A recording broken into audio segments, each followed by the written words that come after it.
baik itu belajar atau bekerja juga bagian dari bagaimana kita mengasah diri, proses belajar terus menerus.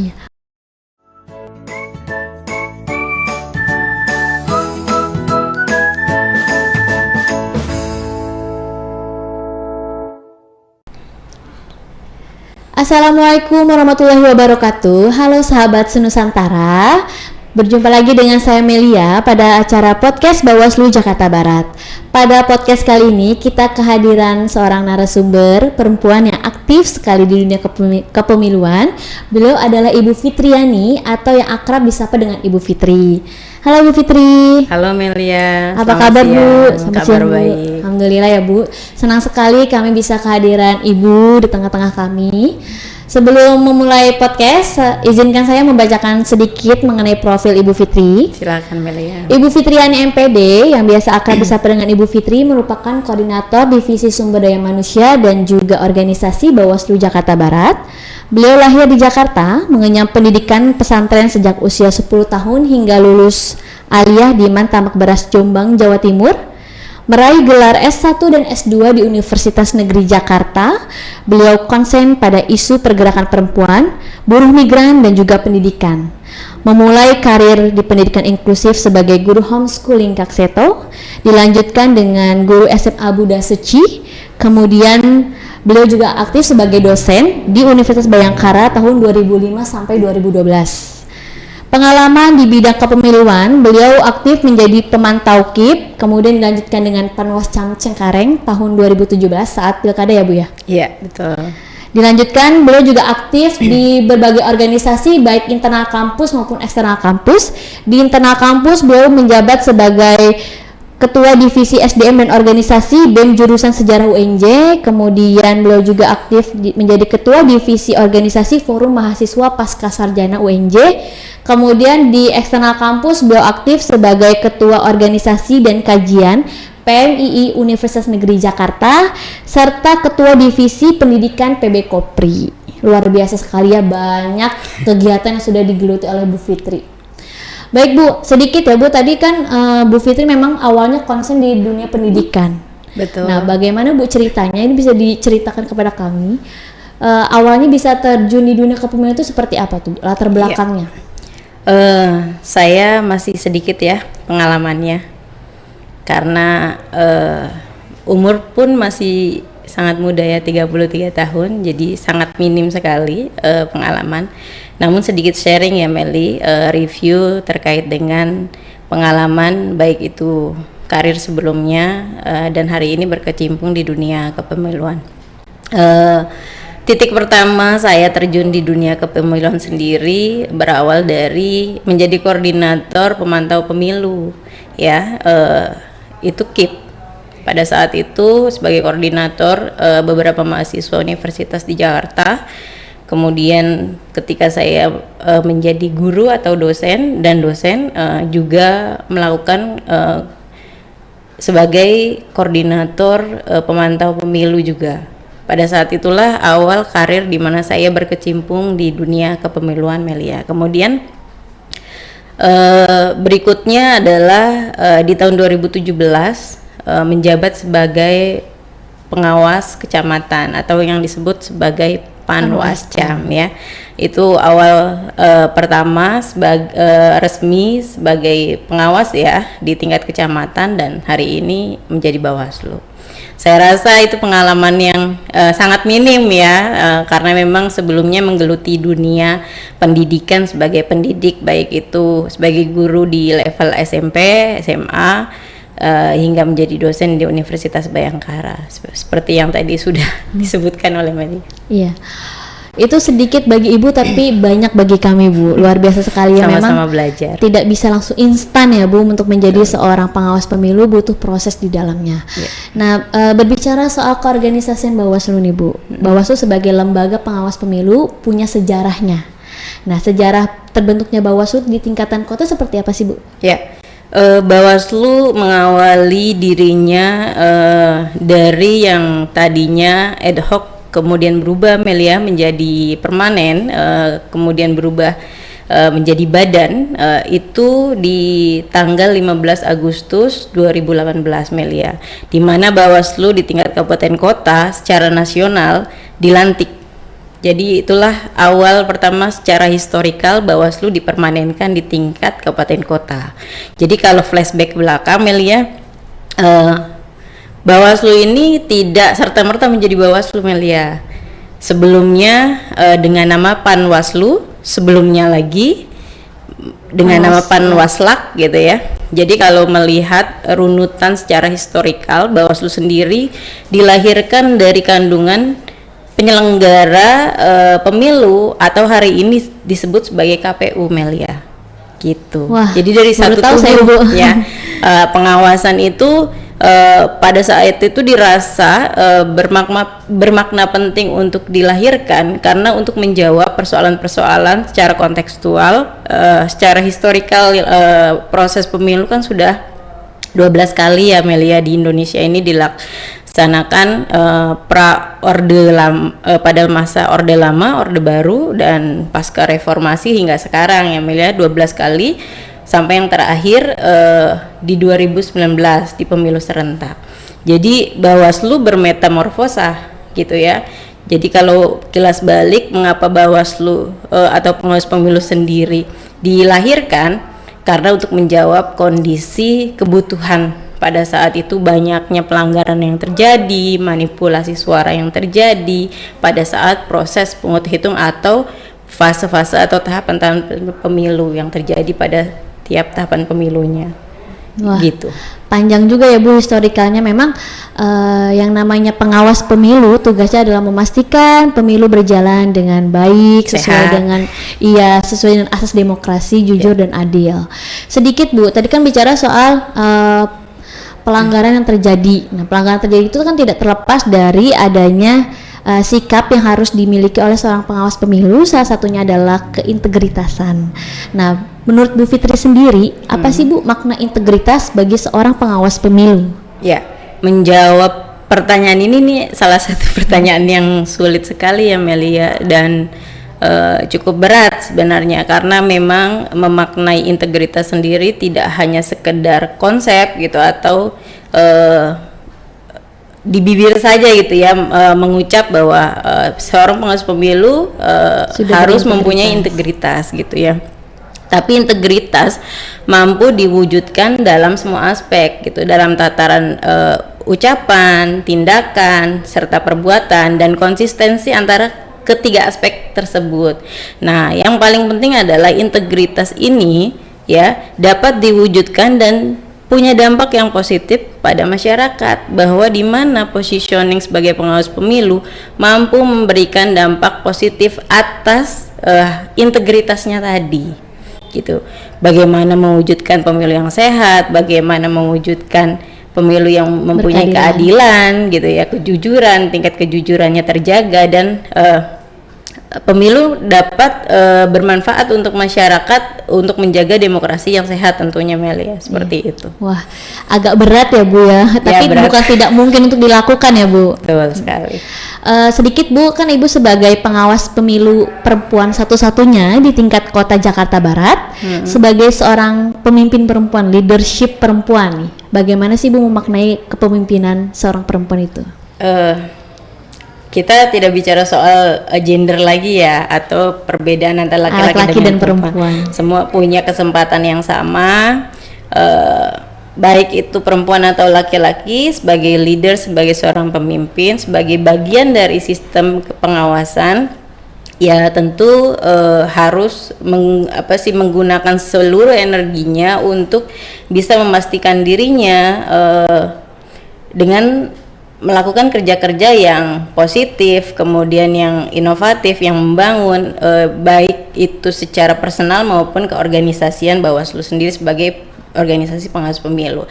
Nah, di aspek lainnya sebagai seorang perempuan gitu ya, itu tentu dihadapkan pada kesulitan-kesulitan bagaimana membagi waktu ya, bagaimana memetakan prioritas, bagaimana melakukan manajerial baik itu di ranah domestik maupun di ranah publiknya, yaitu sebagai profesionalisasi dari keberadaan kita bagian dari Bawaslu tadi Melia. Tapi ya mudah-mudahan bisa lah selaras Amin. antara keduanya, ranah domestik dengan ranah publik atau profesionalitasnya tadi. Tapi keluarga mendukung ya Bu sama ini? Sejauh ini baik suami atau keluarga adalah orang-orang yang sangat moderat sekali, yang memberikan kebebasan ya bagaimana saya berproses, baik itu di jenjang karir atau berorganisasi, dan aktualisasi dirinya banyak, dan sejauh ini mendukung ya. Tidak ada masalah sih. Wah, luar biasa. Berarti Ibu bisa menempatkan diri ya Bu di ranah domestik oke, di publik juga oke. Nah, sedikit Bu, tadi kan memang bicara soal perempuan juga ya Bu. Pengawas pemilu perempuan itu punya kuota sekitar 30% berdasarkan Undang-Undang Nomor 7 Tahun 2017 tentang pemilu. Nah, kalau di Jakarta Barat sendiri Bu, di tingkat kecamatan, kelurahan maupun PTPS, apakah sudah tercapai atau belum tuh Bu? Oh ya, sedikit review atau kilas balik ya Meli, di pemilu tahun 2019 itu, jika kita, ini tupoksi saya ya Meli, coba menjelaskan di bagian divisi SDM dan organisasinya, khususnya organik Bawaslu ke bawah, dari mulai tingkat kabupaten kota, kecamatan hingga kelurahan sampai pengawas di TPS ya. Itu kalau di Jakarta Barat sendiri sebagai organisasi atau satu badan yang sudah permanen, kami pengawas pemilu berjumlah 5 orang secara personal Melia ya, 5 atau 3 gitu. Kemudian di tingkat kecamatan, yang kecamatannya di Jakarta Barat sendiri ada 8 Meli jumlahnya. Itu dikali 3 berarti jumlah total pengawas di tingkat kecamatan sekota Jakarta Barat adalah 24 pengawasnya ya. Kemudian di tingkat kelurahannya, karena kelurahannya berjumlah 56 Meli, jadi menyesuaikan berbanding lurus dengan jumlah pengawasnya juga, karena di tiap-tiap kelurahan jumlahnya satu, jadi total jumlahnya adanya 56 juga. Nah, ini banyak nih. Ketika kita bicara soal jajaran pengawas pemilu di tingkat pengawas TPS, itu jumlahnya sekitar 6.730 pengawas TPS Meli. Cukup gemuk ya di Jakarta Barat sendiri. Nah, ada fenomena juga yang luar biasa dari partisipasi rekrutmen pada saat proses rekrutmen pengawas TPS di tingkat Jakarta Barat sendiri itu mencapai 8.515 Melia yang mendaftar menjadi pengawas TPS, namun memang yang harus diakomodir hanya 6.730. Nah, untuk persentase kuota keterwakilan perempuannya sendiri, fenomena yang berbeda ada di tingkat kecamatan dan kelurahan. Ini fenomenanya di 20% ya, belum mencapai 30% keterwakilan perempuannya. Masih sangat minim dan jauh dari kuota 30% ketercapaian atau keterwakilan perempuannya. Di kecamatan sendiri ada 8 tadi saya sebutkan, bahwa 5-nya sudah ada masing-masing pengawas perempuannya, dan 3 kecamatan ini didominasi oleh laki-laki semua. Tapi secara keseluruhan 8 kecamatan itu memang mayoritasnya masih didominasi oleh laki-laki. Kelurahan pun demikian, masih kisaran 23%-an. Tapi berbeda Meli, di tingkat pengawas TPS justru sangat jauh sekali dari apa yang kita perkirakan. Di tingkat pengawas TPS sendiri itu capaian kuota 30% keterwakilan perempuan justru melebihi dari 30% Meli. Wah, luar biasa. Hampir 56 ya. Jadi 40% sekiannya baru diisi laki-laki. Banyak ya, sudah mendominasi itu di Jakarta Barat. Setengahnya ini fenomena yang sangat langka, dan tentunya menjadi pertanyaan yang sangat besar, mengapa bisa justru terjadi gelombang pendaftar dan keikutsertaan partisipasi perempuan lebih besar di Jakarta Barat di level pengawas TPS sendiri. Wah, luar biasa sekali. Itu ya. Mungkin bisa nanti dijadikan penelitian ya Bu ya. Ini sangat menarik. Iya, menarik sekali. Baik, sedikit Bu, tadi kan dijelaskan bahwa seorang pengawas TPS itu kan pengawas TPS, pengawas kelurahan, kecamatan, hingga tingkat kota memiliki berbagai macam kendala nih selama mengawal pemilu. Nah, kalau dari Bu Fitri sendiri, ada nggak sih tantangannya selama melakukan pengawasan? Ya, ini berat pertanyaannya. Di positioning apapun kita, baik itu sebagai objek atau subjek, saya rasa kita dihadapkan pada analisa SWOT ya. Ada tantangan, hambatan, ancaman gitu ya, peluang dan lain-lain. Jadi ini sangat relevan dan saya pikir sangat relatif gitu ya. Nah, di positioning sebagai pengawas pemilu, apalagi sebagai seorang perempuan, tentu kita harus bisa memposisikan diri, ya harus profesional ya, jangan karena kita perempuan kemudian kita memposisikan diri sebagai subordinat laki-laki, kemudian menjadi objek yang sangat rentan gitu ya, diskriminatif gitu, kemudian juga merasa minder. Saya rasa kita harus menjauhkan dari hal-hal yang seperti itu. Jadi agar kita bisa lebih maksimal lagi mengasah diri, memposisikan diri sebagai pengawas pemilu. Nah, khususnya saya sebagai perempuan juga kan juga berperan sebagai seorang ibu, sebagai seorang istri gitu ya, sebagai seorang bagian dari Bawaslu. Itu harus bisa memanajerial diri, memetakan, kemudian memprioritaskan mana yang prioritas, mana yang bisa dinomorduakan dan seterusnya. Harus membagi waktu lah. Ya, gitu. Luar biasa ya.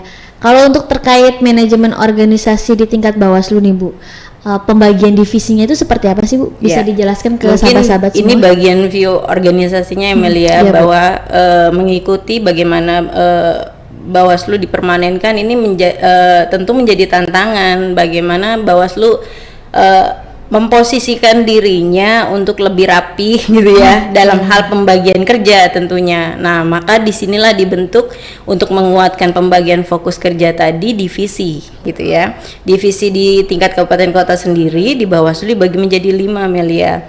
Yang pertama ada divisi penindakan pelanggaran, kemudian divisi sengketa, kemudian divisi humas data dan informasi, dan kemudian ada divisi saya sendiri SDM dan organisasi, dan yang terakhir adalah divisi pengawasan humas dengan hubal. Nah, divisi inilah yang membagi kerja-kerja tadi. Kemudian diperkuat juga dengan bahwa Bawaslu sebagai organisasi pengawas gitu ya, dia punya jajaran organik sampai tingkat yang tadi saya sudah sebutkan di sampai tingkat pengawas TPS. Nah, untuk bisa memetakan dan mengklasifikasi dan mengorganisir tadi gitu ya, itu tentu perlu sekali pembagian koordinator wilayah gitu ya. Saya sendiri membawahi wilayah Kecamatan Cengkareng. Wah, dari 8 kecamatan. Kecamatan Cengkareng merupakan salah satu kecamatan yang padat penduduknya Bu ya di Jakarta Barat ya. Luar biasa, apalagi ada Kelurahan Kapuk ya. Betul. Kelurahan Kapuk ini adalah salah satu kelurahan yang kepadatan penduduknya tingkatnya sudah masuk nominasi internasional ya. Waduh. Jadi kalau kepadatan penduduknya sangat tinggi, maka berbanding lurus dengan banyaknya jumlah TPS yang ada, ya kan? Berbanding lurus dengan jumlah pemilih, dan tentu diikut sertakan dengan kerentanan yang mungkin akan muncul dalam tiap tahapan pemilunya Melia. Oh, luar biasa. Dan tentu kerentanan terhadap pelanggaran yang akan terjadi. Wah, memang harus benar-benar hati-hati ya Bu ya, apalagi Bu Fitri untungnya sudah memiliki background tadi ya, sumber daya manusia dan keorganisasian selama menjadi mahasiswa ya kan, ya, jadi bisa mengkoordinir ya belajarnya ya. Dari masih sangat awam dan masih sedikit ilmunya Melia. Jadi saya pikir baik itu belajar atau bekerja juga bagian dari bagaimana kita mengasah diri, proses belajar terus menerus.